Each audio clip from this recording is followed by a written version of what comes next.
name is Claire and I'm the WA General Manager for What Were You Wearing Australia. What Were You Wearing Australia is an anti-domestic family sexual violence charity, and we use our voices through education and awareness to hopefully make an end to this. We've rallied before, we're here rallying again. Thank you for turning up, thank you for using your voices. I don't want to be here next year rallying again. Enough is enough. Last night, unfortunately, we had another woman killed. That brings the total to 100 women from 2025 to 2026. Enough is enough. For now, I would like to do a quick acknowledgement of country. I acknowledge that we are meeting today on Whadjuk Noongar land, pay respects to elders past, present and emerging. I also acknowledge that Aboriginal people, First Nations people are disproportionately affected by domestic, family and sexual violence, and that we must honour and centre that when we are discussing this issue. Okay, in terms of the actual march route itself, we are going to be going back to the right and along Hay Street, all the way down Hay Street to Parliament House. There'll be a slight hill and then we will loop around towards Parliament House stage. One moment.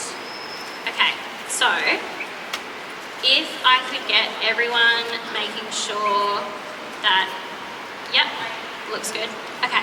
Thank you, people. So I just wanted to say again, thank you so much for being here today. Your support is greatly valued. We're not going to be silent. We're here for a reason, and I appreciate each and every one of you.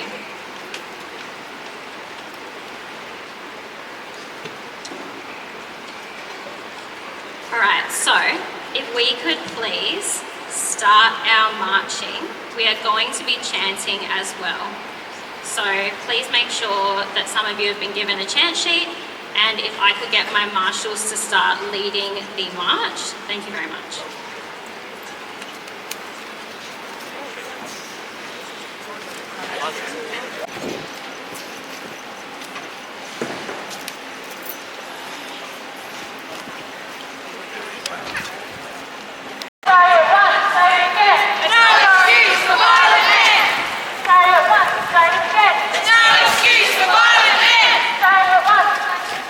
No excuse for violent men!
you all so much for being here.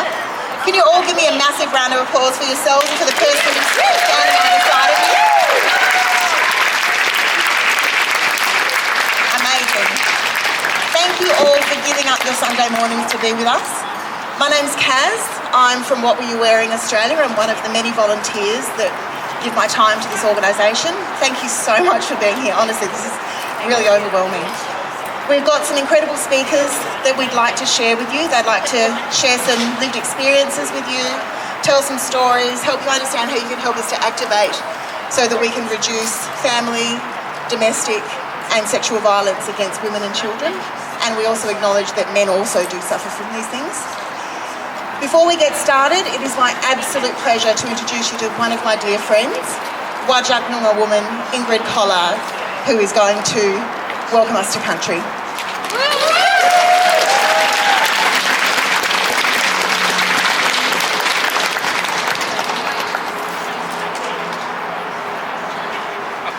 Kaya maaman yoga bao. Yakuling cooperative we're in Jenning Yangan Nuna Wajan who cooperative Buja and Cook Nuna need you cooperative Buja Whadjuk Nunga Buja. To those family, friends, men, women, people out there, welcome to beautiful Whadjuk Noongar country. We are on the incredible songlines of the old Fanny Bulbuck, one of the greatest matriarchs and fighters of the early establishment of the colony here in the Swan River, in which me and my sister girl, who's asked me to come on behalf of the Wally family today, Ricky, thank you Ricky. We are all part of the custodians and traditional owners of this area. I'm Wadani as well. I'm Baladong, I'm Noongar, I'm Russian, I'm English, I'm all the things, I'm a human. And since I was a 5-year-old girl, I've faced sexual abuse, physical abuse, domestic violence, family domestic violence in almost every important relationship in my life. It's been 2 years since I've seen my kid. And the day after I got asked to do this, my abuser from last year decided to get someone to harass me after a year of being on restraining order. So the cool thing is, ladies and gentlemen, I stood here 20 years ago after I put my grandfather in jail for the sexual abuse, the first victory of its kind about abuse in communities. I didn't do it for me, I did it for all of us women, particularly First Nations women, who represent some of the biggest statistics in the very thing we're talking about today. But you know, that doesn't matter, it's not a competition. All women deserve love and respect. And I stood here 20 years ago going about how the government needs to do more to protect and support victims, their families, to work with offenders, get them the help they need to turn their lives around, to realise the wrongs that we need to turn them around, right? We need to work with them if they're willing to do so. And it really, really upsets me that I'm here 20 years later saying the same goddamn thing. It's a shame. It's not my culture, it's not your culture, it's not nobody's culture. We are one of the only states in this country that hasn't legislated family domestic violence. Can we please get on with it? Women, families and children are suffering. And I'm not angry. I'm not saying this as an angry black woman. I'm saying this as a human, all right? If we've got this problem, let's fix it. Let's get our government, our West Australian government, to stand up and show just how amazing they are as a government and legislate that FTD, protect our victims more. And for the love of God, where are you all today? Stand up. Stand up, because it's not our culture. So I might be upset that I'm standing here 20 years later, but I'm really happy that there's still people like you that are willing to give your time and your energy and love to be here today. Please don't give up the fight. And to all the victims up there, you never, ever, ever let that perpetrator make you feel any less than amazing and than what you are. Never let them define you. Never let what happened define you, because I'm telling you, I'm standing here 43 years later, living my best life. I've got the most incredible man in my life.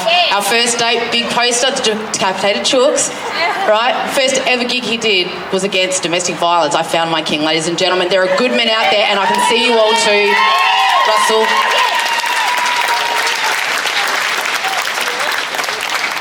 I love you all. Be strong. I'm going to sing for you now. I didn't cry, and the reason why this woman is standing next to me, she has been in my life for 20 years, as a friend, as a client, and as a sister. I haven't seen you in years. You didn't know what was going on. And to think this lady is a part of this, you are lucky bugger. So thank you, my sister, for everything you do and have done for me. I All right, so here's where I turn the energy around. We're going to sing out with power to the ancestors to protect us, to look after us, and get the energy up for what we want to do. Are you ready? You just need to clap your hands. That's all I need you to do. So I'm going to give you the beat. It goes like this. Yeah? Thank you.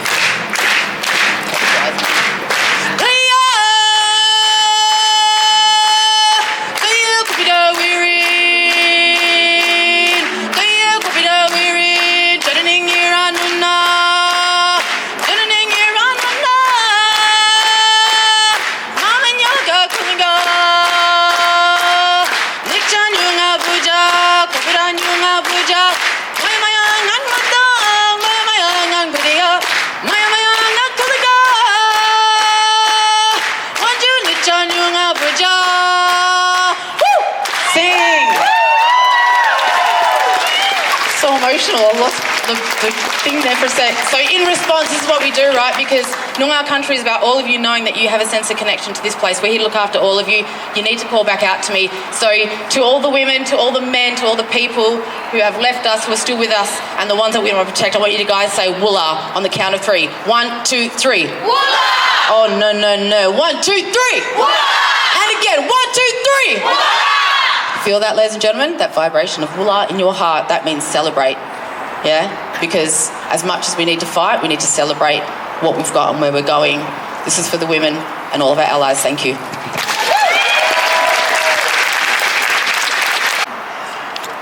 That was moving, huh? I feel like this whole day I'm just going to keep saying thank you. But first, I want to introduce you to our first speaker. Brielle Jackson is a Ballardong Noongar woman. She's also of Syrian and Mauritian descent. She's a Muslim advocate and a member of First Nations liberation group Noongar Justice. Brielle is also the Indigenous representative of the Youth Sexual Health Council of Australia for 26-27. Please join me in welcoming Brielle to the stage.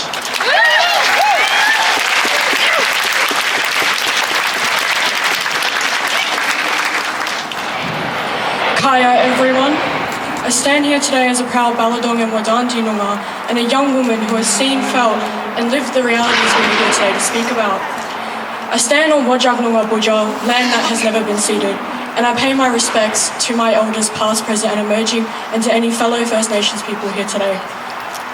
I am not just here to raise awareness though, I am here to demand change. Today I push the urgency and the need for a stronger approach when addressing domestic, family and sexual violence in so-called Australia. Because the bottom line is that violence isn't experienced equally. It has been like this for a long time. First Nations women were used as incubators for whitewashing children for 50 years. For First Nations women and children, the impacts are not just personal, they are systemic, shaped by the ongoing effects of colonisation, intergenerational trauma, poverty, and the removal of our children to this very day. The statistics reflect this very clearly. Aboriginal and Torres Strait Islander women are around 32 times more likely to be hospitalised due to family violence than non-Indigenous women. They are 10 to 11 times more likely to die as a result of that. And our children are vastly overrepresented in out-of-home system cares. First Nations women, when sexually assaulted, are 51 times more likely to have their cases dismissed. And because of that, 32% of those women end up taking their lives, which is 32% too high. When we talk about safety, we must ask, safety for who? Because too often, these systems that are meant to protect our women absolutely fail us, or worse, they criminalise them, simply for being victims. First Nations women are amongst the most likely to experience violence in Australia. So I ask, how many more statistics do we need to become before something actually changes? Because behind every number is a person who should still be here. And too often when women seek help, the system responds with surveillance, punishment, or removal instead of actually fixing the problem. We are policed instead of supported, and we are managed instead of listened to. We need to be heard. We cannot keep on being afraid because the system tells us maybe we should have done something to stop it. For me though, the system failure wasn't just something I learnt about, it was something that I witnessed firsthand. When I lived up in Newman in the Pilbara, I went to school with a girl. Her name was Tia. Tia was a Yamatji girl, and she was the kind of girl who just made everything feel better. She matched my vibe, she had a kind soul, and she was just herself. We were 12 at the time, and her mother was being abused by her stepfather. Tia opened up to me, scared that if she got help, she would get taken away from her mother. And those fears were not dramatic. 3 months later, she went to help from the youth worker at our school. 8 months later, she was placed in a foster home in Geraldton. And 3 months later, she was sexually assaulted by the man who took her in. And now she has been dead for 5 years. She was let down, and her only solution in her mind was to just end it all. She had a dream to be a domestic violence worker and one day fix the system. However, that system let her down and caused us to lose her. And her mother didn't get help. Tia didn't get help. And the men who hurt them walk free today. So when I was given the opportunity to speak today, I decided that Tia's story will be shared in the hopes that less girls will have to experience what she did. And to this day, I still wonder how things could have been different, how her and I could have graduated together, how she could have been standing in the crowd amongst you today fighting for change as well. And also, intergenerational trauma has affected not just my family, but pretty much every single Indigenous family across Australia. For me, I've had 6 women close to me in my family die as a result of domestic violence. And to no surprise, not a single one of them have gotten the justice that they deserve. Just cold cases, numbers, statistics, and useless bodies in the ground. Women, not just in my family, but across many families, believe that they just deserve it. First Nations women are so shut out in the systems that they just take it. Silence grows not just because people don't want help, but because they are absolutely terrified. And I've seen how that shame can cause them to keep their mouths shut. Strength deserves to be resourced, respected, and centred. We cannot continue to respond to violence with one-size-fits-all solutions. And we cannot ignore the voices of those the most impacted. So when I say no more, no more. No more! No more violence on the women, children and babies. No more hiding. No more being ashamed for things that were not our fault. We do not need to bury ourselves in trauma and shame. We need to show young girls that we are fighting for a future in which they can be safe. So we need to be seen and we need to be heard right now. We as First Nations women are children too. We are human too. We are aunties, we are mothers, and we are whoever we want to be. We deserve justice just like any other woman. If we are serious about ending violence, then we must be serious about justice, and justice means equality. So let me be clear about what needs to change. We need culturally safe, community-led responses to violence, not just these top-down systems that exclude us.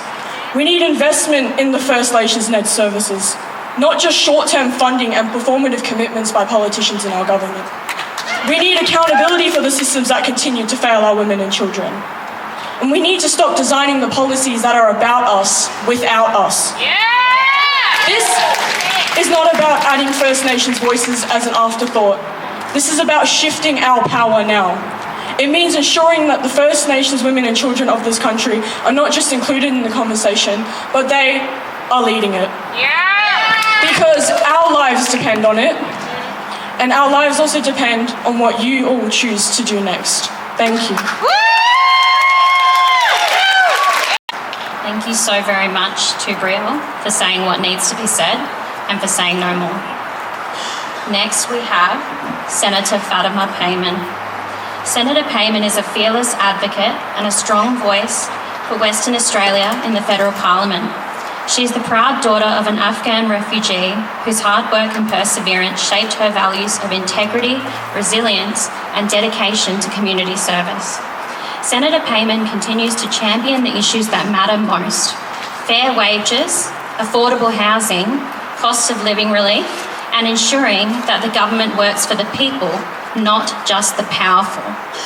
Please welcome Senator Payman.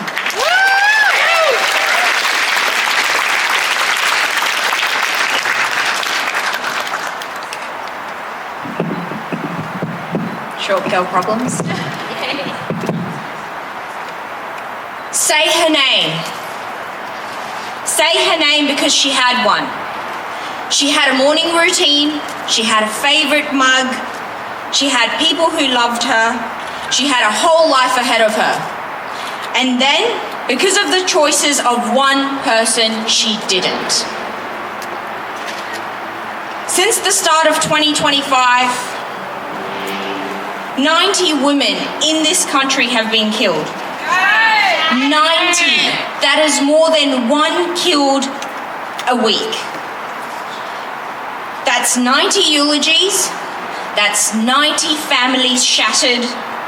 And that's 90 women who woke up one morning not knowing that that was going to be their last. My father didn't come to this country to allow or to subject his family to an unsafe environment. He raised me to believe that Australia would provide that safety that he was looking for and that he was fleeing from Afghanistan. And I believe that too. But today I stand as a senator before you, but also as a woman, as a daughter, a soon-to-be mum carrying my first baby girl child. And I'm wondering whether women in this country are safe.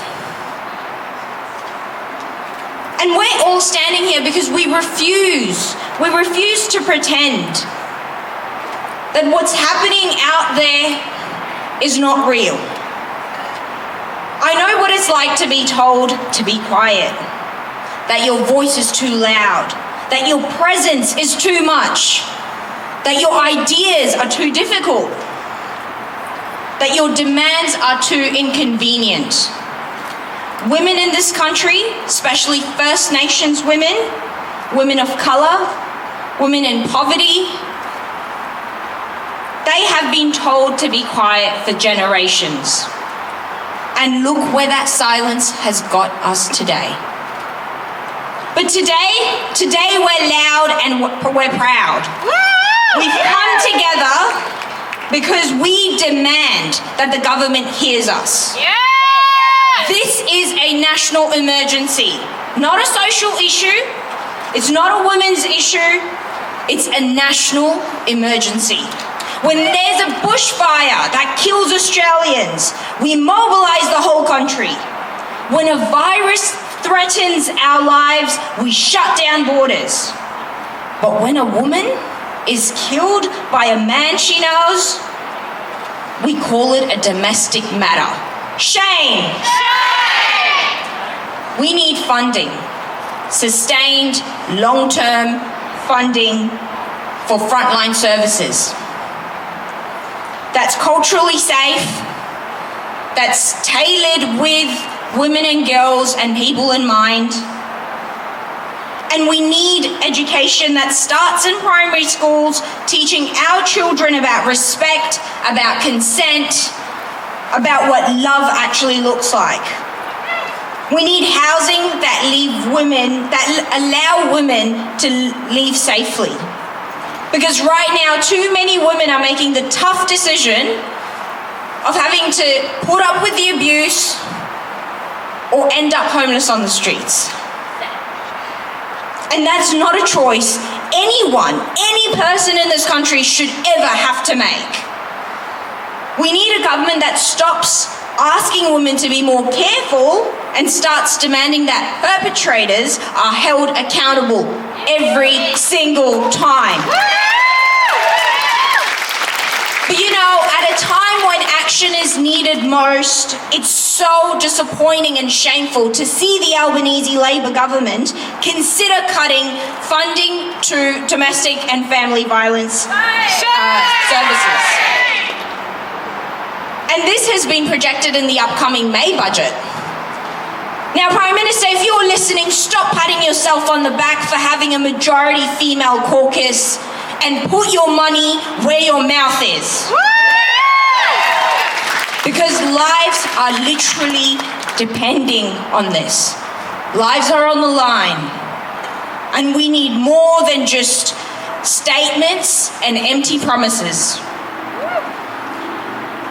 that accountability also needs to extend online.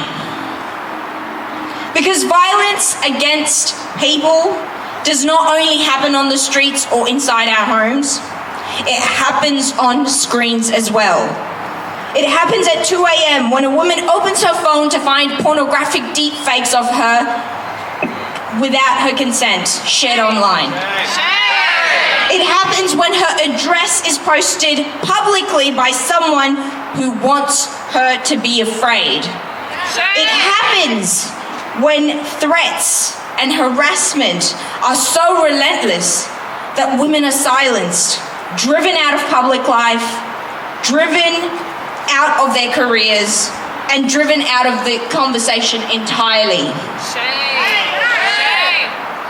That's why I'm proud to have introduced an online safety amendment bill in the Senate to lower the threshold, the reporting threshold, so that the e-safety commissioner can act swiftly to take down material that are harmful, abusive, and harassing. And this content and this targeting often disproportionately affect women and girls, but men as well in the crowd.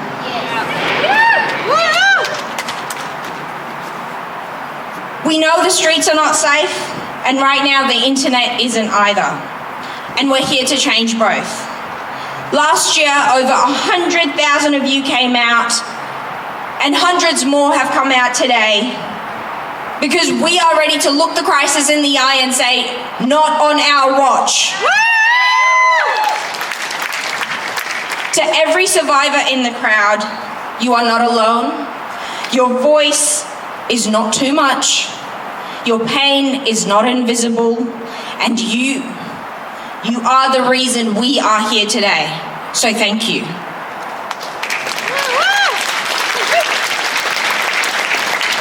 To those we have lost, we say your names. We carry you with us, and we will not stop until the world you deserved is the world that exists. And to anyone in power who thinks this movement will quieten down, well, this is your wake-up call. Look around you. We're not quieting down. We're getting organised. We're increasing our numbers. We're getting louder, and we're coming after every policy, every budget line, every decision that chooses system over women's lives. No more, no more, no more. No more! I'd like to end by extending a big warm thank you to all the organisers, and I'd also like to acknowledge Libby Medham, the WA State Opposition Deputy State Opposition Leader. Thank you for your support. That got very loud.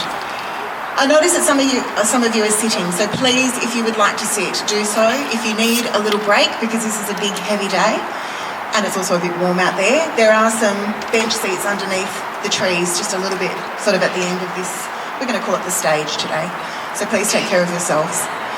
It gives me enormous pleasure to introduce someone who I think needs no introduction, our founder and CEO of What Were You Wearing Australia, Sarah Williams.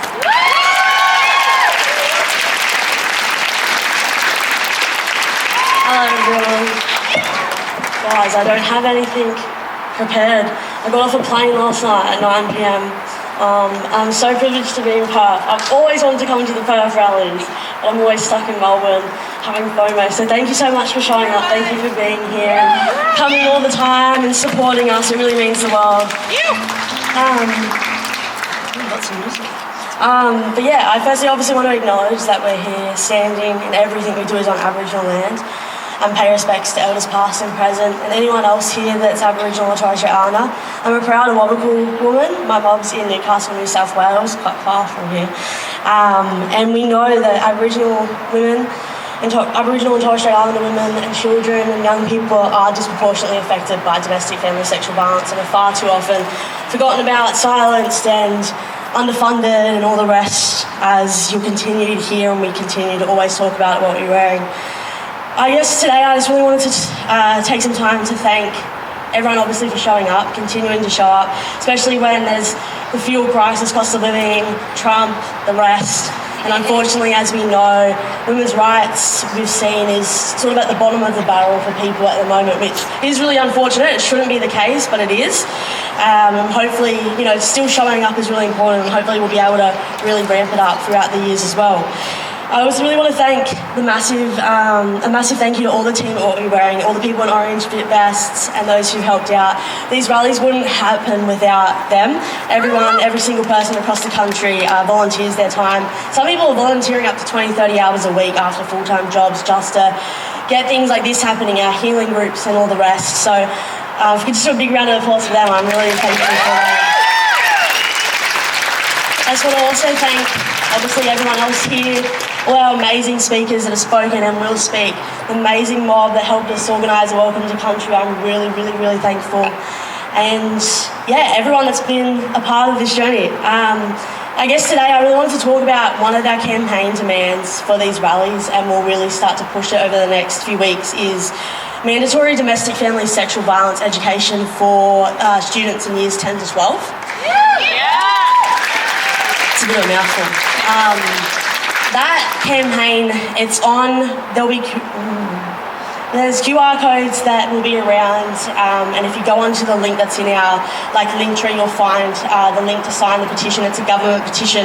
If we hit 10,000 signatures, it'll go to a parliamentary debate, and hopefully we'll then eventually bring it to WA in the next few weeks and do the exact same here. So the reason why is because, as we know, not just my own story, but when I was a young kid, I experienced domestic family sexual violence in the household. I thought every day the abuse that I was experiencing was completely normal. I thought all the people around me experienced the exact same. And it wasn't until I was in my early 20s, I went to counselling for the first time, and they said, oh, that's family violence. And I was like, what the hell is family violence?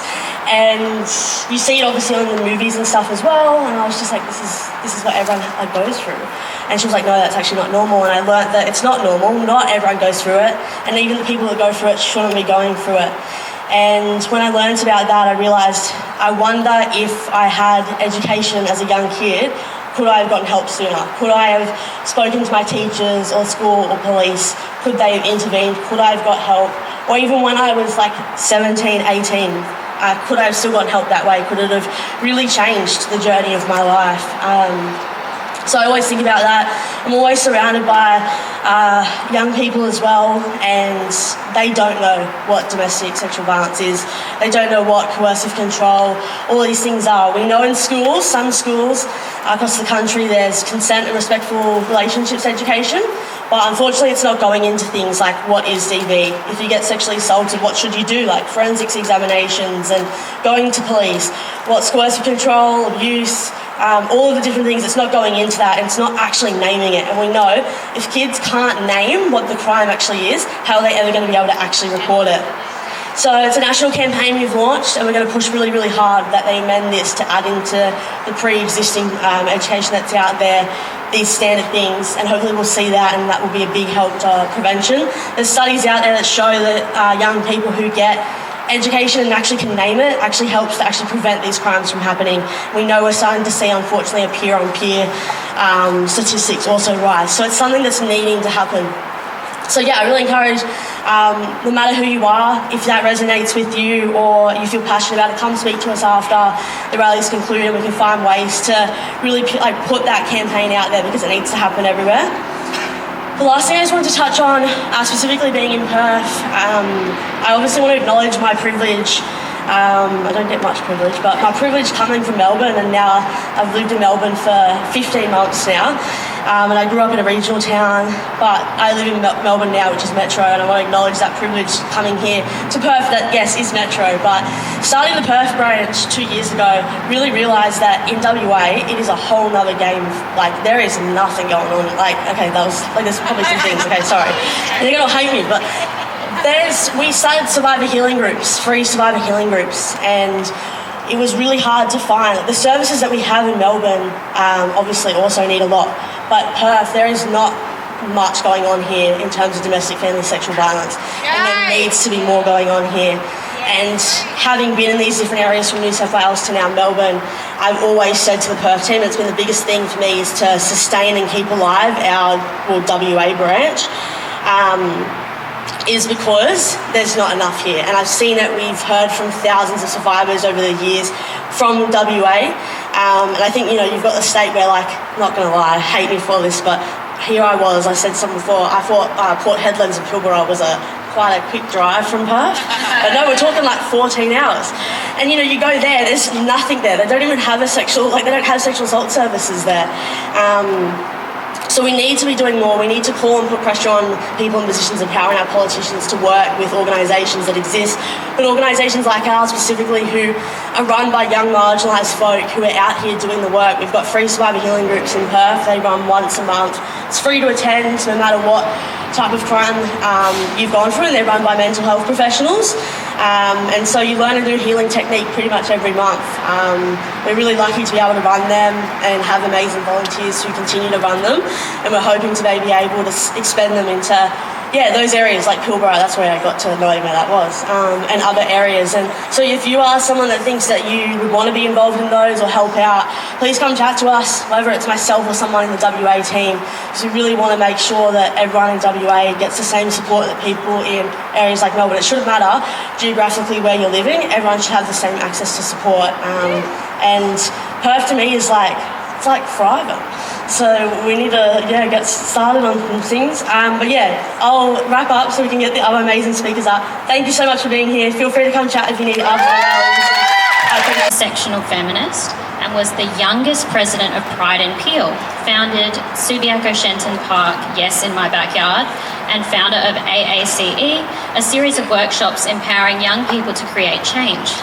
They have worked in homelessness for over 5 years and have seen the intersection of housing and family and domestic violence, where women and children housing insecurity is a result of gender-based violence. Emily was the WA Youth 2024 Mission Australia Young Changemaker of the Year for their commitment to positive change. Please welcome Emily.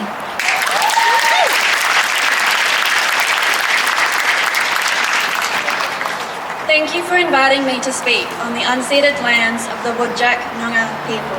Always was and always will be Aboriginal land. Thanks to the organisers that have worked tirelessly to hold spaces for conversations as vital as this. We are here because what someone wears has never been an invitation for violence. Not a skirt, not a uniform, not a pride flag, not a body that exists outside of gender stereotypes. Violence is woven through systems not designed for us. It is the enabler of growing, organised, capitalised efforts against our rights. Domestic, family and sexual violence does not impact everyone equally. LGBTIQ+ people, especially queer and gender diverse people, experience equal or higher rates of violence. These experiences are often underreported, misunderstood or erased entirely. There is limited data to know the true impacts of violence, but what we do know is confronting. Of the limited data we have, nearly 3 in 5 LGBTIQ+ Australians have reported experiencing intimate partner violence in their lifetime. That's more than half. We know that violence is happening in our community, but why aren't people getting the support they need? The violence is visible in the data, but invisible in the system. More than half of LGBTIQ+ people experience violence, yet only a quarter report it. That gap between harm and help is where people fall through. We don't know the full extent of services needed to help people. We don't have systems that safely and accurately capture people's experiences. And until we do, we can't help the people that need those services most. Gender-based violence is not just physical. It targets identity itself. It's in the moments we excuse. Boys will be boys, in the chambers that hold the most power. It's being threatened with being outed. It's being told who you are isn't real. Being targeted in the streets, being isolated from the very communities that keep you safe. And yet, so often, these stories are erased. For young people, the consequences doesn't end when the violence does. For many queer youth, violence at home leads to being unhoused. Sharing their authentic selves can mean being locked out of home and sleeping on the streets, and the impact lingers. It follows them into their education, their mental health, and their future. Because systems were not built to see them. When systems are built with only one story in mind, they fail everyone who doesn't fit it. We cannot solve gender-based violence if we only listen to the most privileged voices within it. As young feminists, we stand on the shoulders of giants, and yet gendered violence is still deeply embedded into society. We need systems that are inclusive, safe, and policies built with our communities, not for. This weekend, we are saying that whilst we wage these battles against our bodies, when the weight of the world settles on our shoulders, heavy with injustice, heavy with history, we search for courage, we reclaim our power. And it is not the job of feminism to appease patriarchy, but dismantle it. We must act, we must listen, we must embed lived experience and remove discrimination of any kind based upon gender, sexuality, and identity. Then we can lead with feminist values, and until our systems reflect that, they will continue to fail us. So we are demanding a future where safety does not depend on who you are, who you love, or how you exist in this world. Minister assisting as Minister for Transport and Minister for Peel. Minister Stokowski was elected to State Parliament in 2017 as the member for Kingsley. She continues to fight for the rights of women and children in the face of domestic and family violence.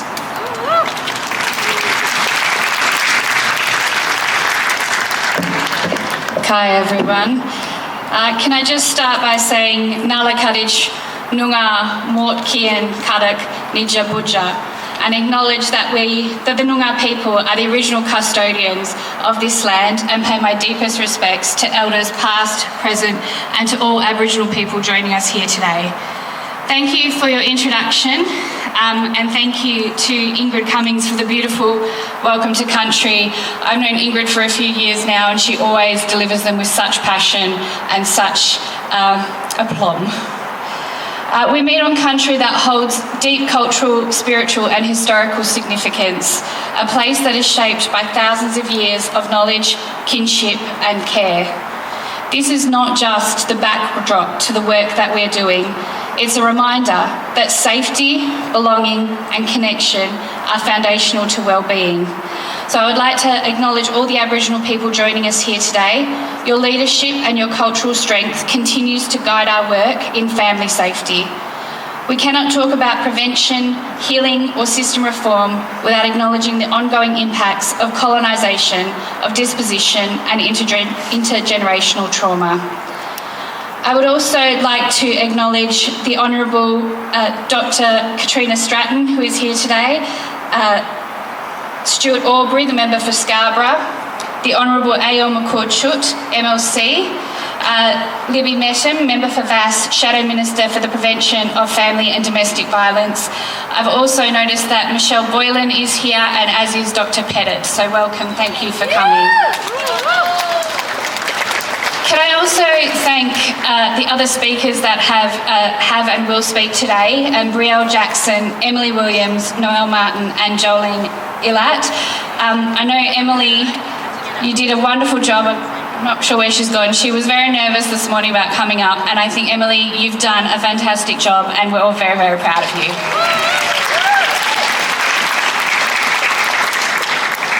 Today, I reserve special thanks for Sarah Williams and to all of those in the What Were You Wearing family for bringing us together today and turning compassion into action. Above all else, I would like to recognise the strength and the resilience of all victim survivors and those of you who are here today with lived, or more appropriately, living experience. We respect your right to live free from violence and fear, and we walk alongside you with determination to drive real change. Today, we also pause to honour those who did not survive. We remember them. We carry them with us. I extend my deepest respect to their family members, to their loved ones, and to the entire sector who I know feel every loss deeply and personally. None of us are untouched by gendered violence. We see it in the news, We hear it in our communities. We feel the groundswell of shock and anger as more people come to realise just how widespread and common family, domestic and sexual violence actually is. This violence exists in every town, in every suburb and every neighbourhood. It does not discriminate. And while women and children are disproportionately harmed, the consequences are felt far beyond individual victims. They ripple through families, workplaces and entire communities. Rallies like this exist because violence is not abstract. It's lived. It is every day. And too often, it remains invisible until harm has already occurred. This is not random harm. It's patterned, it's predictable, and it's gendered. We know that rigid, harmful stereotypes about masculinity, ideas that men must be tough, dominant, and in control, dramatically increase the risk of violence. Disrespect does not always lead to violence, but every form of violence starts with disrespect. That truth matters because it tells us something powerful. Family and domestic violence is preventable. We know that gender inequality creates conditions in which violence thrives. It limits opportunity, it silences voices, and it restricts access to safety and support. From an early age, harmful gendered stereotypes can reinforce unequal power and escalate abusive behaviour. This is why education is essential. Teaching respect early in schools, in sporting clubs and in communities of influence. This is one of the most powerful tools that we have to stop the violence before it starts, and this is why this is one of my focus areas. Today, I stand with you. I marched with you, and importantly, I hear you. I'm not here to give you a run list of government achievements and actions on family and domestic violence. I am here to stand with you in your anger, in your grief, and in your refusal to accept that women and children will continue to die at the hands of men. I'm here to show my respect for the frontline workers, the sector leaders, the researchers, the community advocates who dedicate their lives to improving safety for women, children and families. To every person here, I see you. I value you, and I'm deeply grateful for your courage and your commitment. I march today knowing that my work to stop family and domestic violence does not end when this rally does. It continues tomorrow and every day after that. Family and domestic violence takes a profound and lasting toll on women and children's health, well-being, and on families and communities and on our society. In our society, it is just not acceptable. It's intolerable, in fact. Ending family and domestic violence requires courage, it requires honesty, and it requires us to stand together even when the conversations are uncomfortable. We have the momentum and we must protect it. We have made progress and we must build on it. We have a shared vision and we must continue to walk toward it together. Everyone here today is modelling the change that we want to see. Thank you for continuing to demand better. Together, we will do better. Thank you. Kaya Wanju, thank you for coming and thank you for staying. I'm very grateful for you all out here today. I'll try and keep it short and sharp. I stood here 2 years ago at this very rally speaking about women's safety and urgent need for change. And yes, there has since been a shift. We have seen governments start to acknowledge the scale of this crisis. We have seen national plans, new commitments, and funding announcements. And that matters. But let me be clear, we are still nowhere near where we need to be. Because while policy discussions happen in boardrooms and in parliaments, women are still losing their lives. Families are burying their daughters. Children are growing up without their mothers. Women are still living in fear in their own homes. And that is why we're here today. That is why we are still here today, because violence against women is not inevitable, it is not random, and it is not a series of isolated incidents. It is a pattern. It is coercive control. It is about power, domination, and overarching control entirely. And ending it requires more than just statements. It requires courage. It requires leadership. We have seen today, it requires all of us, every one of our voices. Every single person here has a role to play. We must recognise those warning signs. We must challenge behaviour when we see it. We must refuse to laugh at jokes that just minimise harm. We must support women when they speak. We must believe women when they speak. And we must raise our boys to become men who choose respect, accountability, and equality. Because the truth is, violence does not just start with murder. It starts with control. It starts with intimidation. It starts with isolation, humiliation, and as Senator Fadiman Payman said, surveillance and fear. And if we want to stop women dying, we must be brave enough to call it out.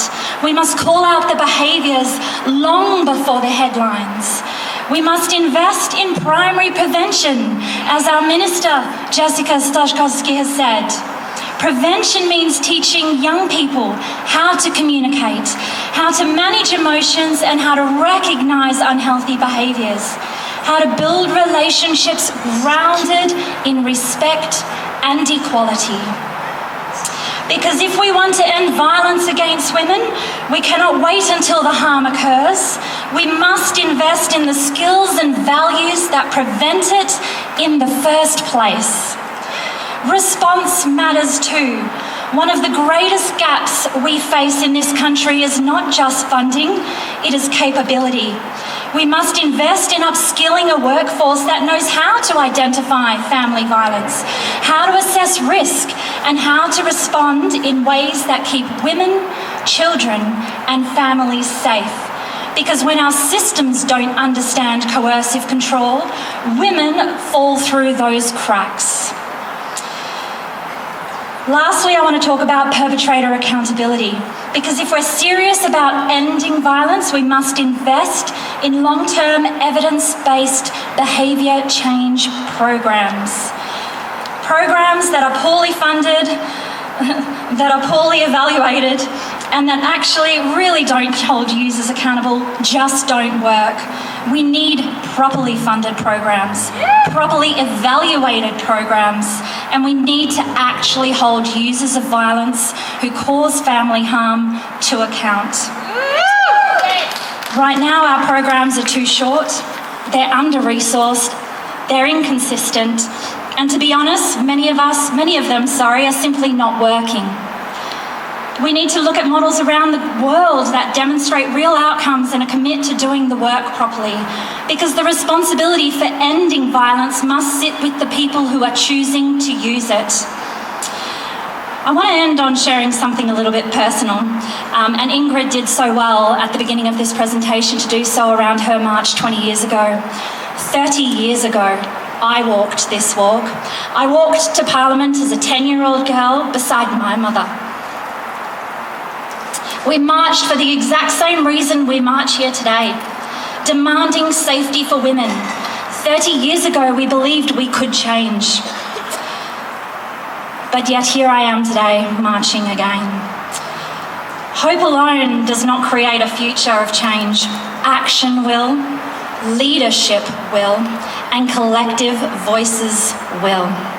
So today I ask you, continue to raise your voices, stand beside survivors, challenge violence when it appears, and demand for better systems, because today I walk with my daughter, and I don't want her having to walk 30 years from now for the exact same reason.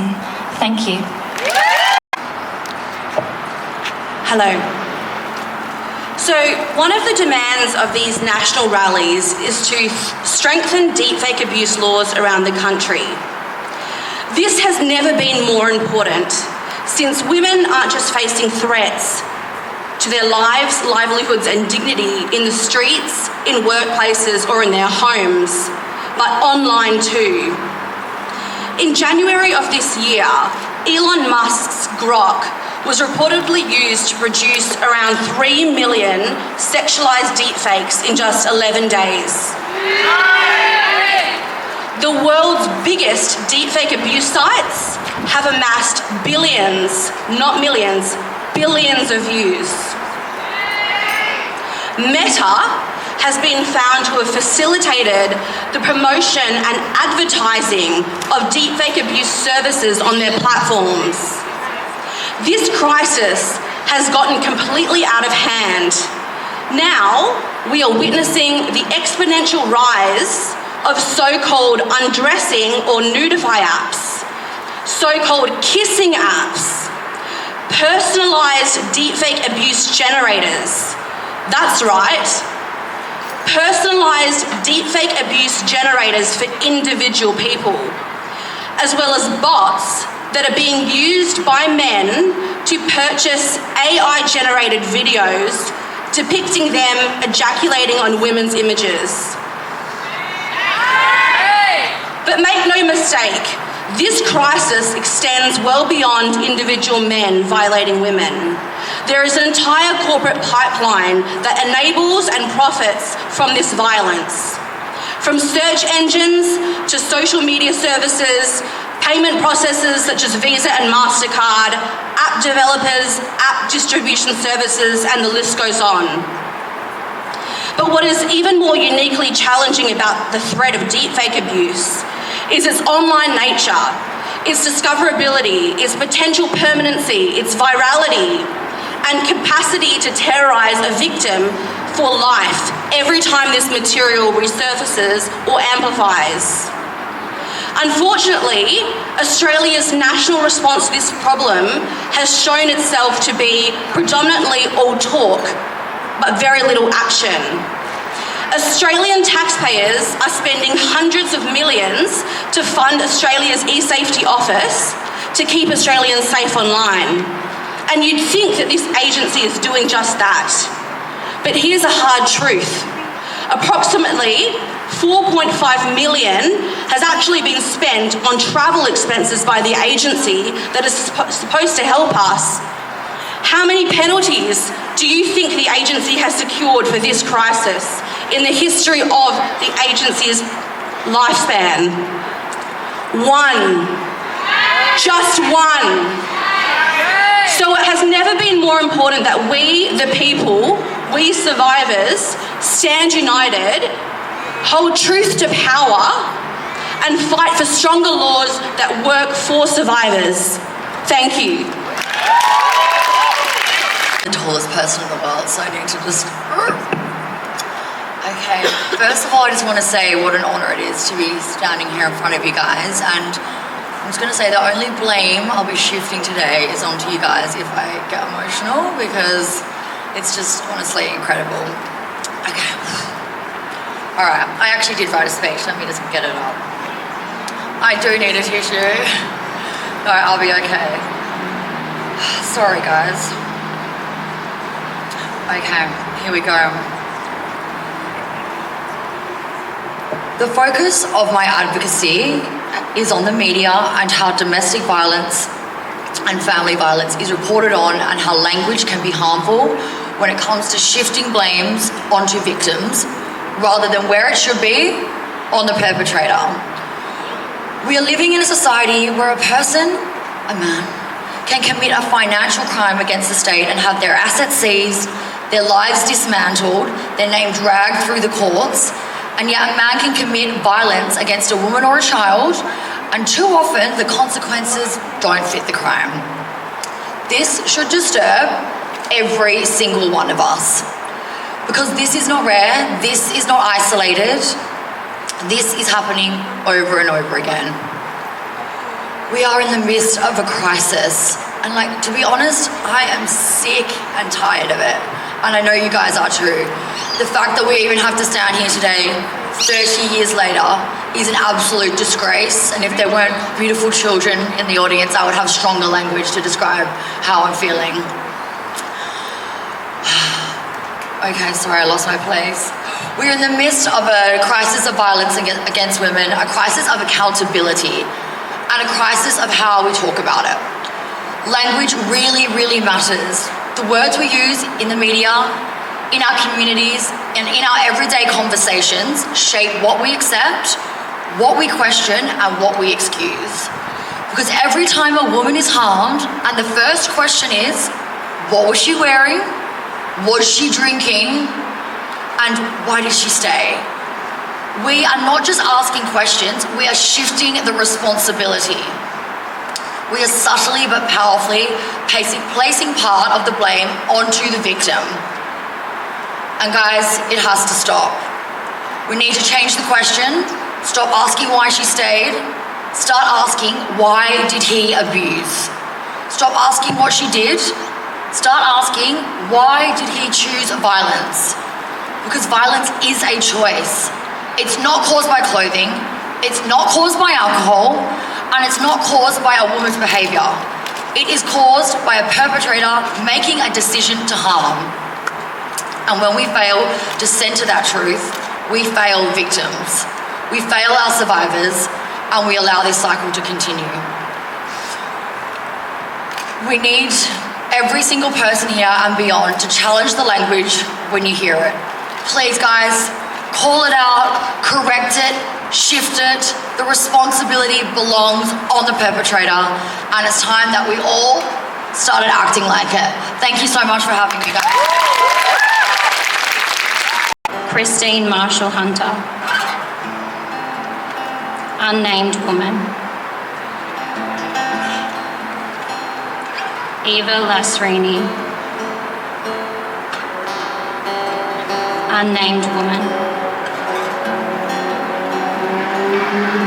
Unnamed woman.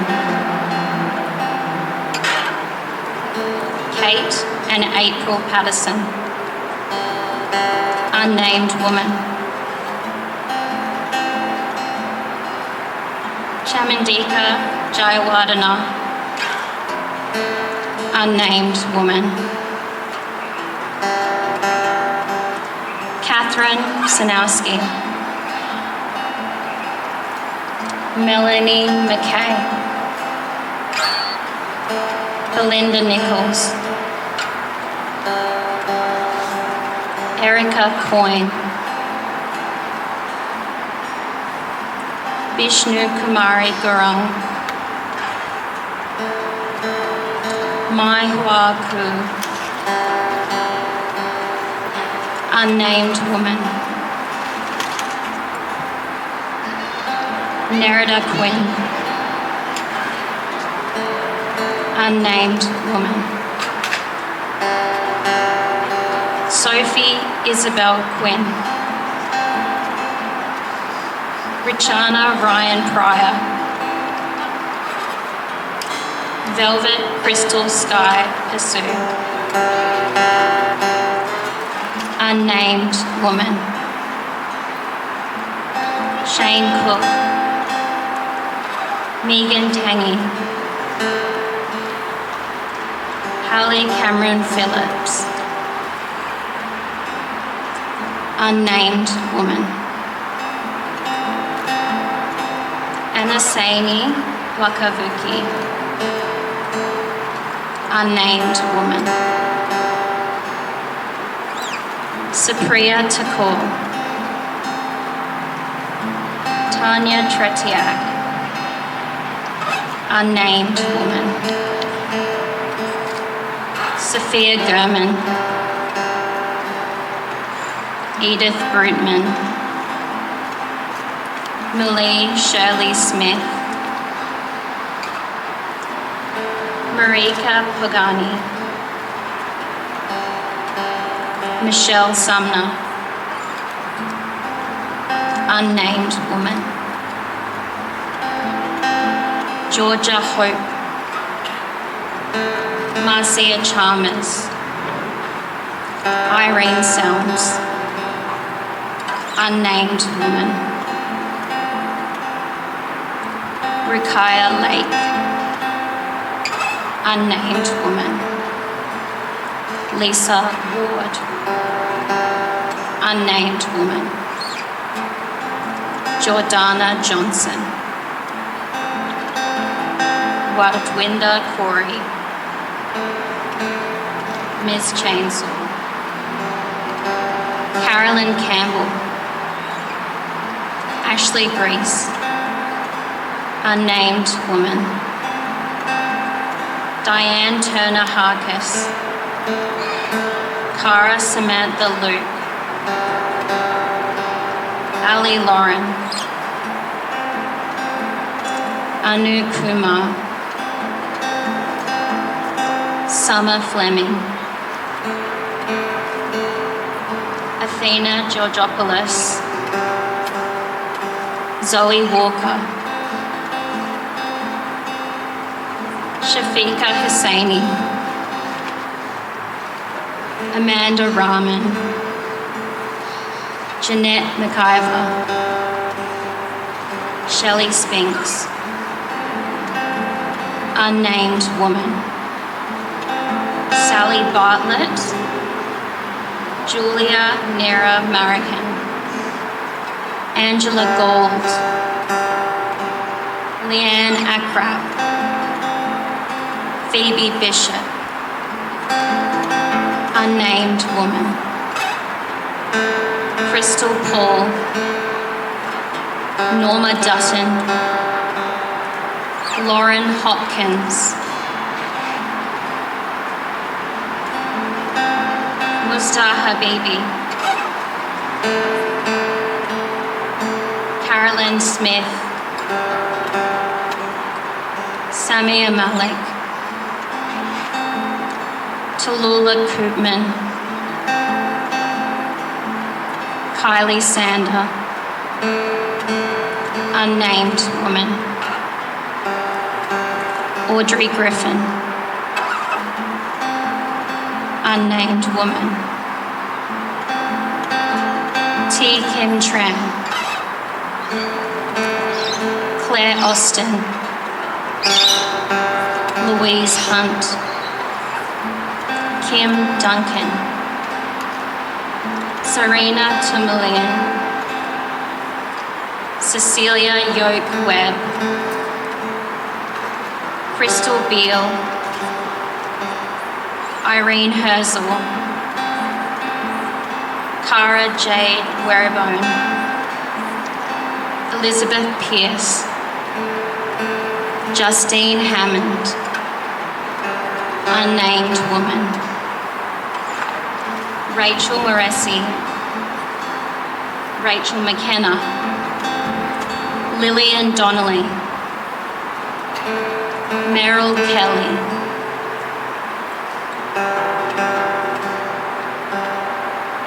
Unnamed woman. Unnamed woman. I would now like us to have a minute of silence in respect for these women.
Thank you for remembering these women today.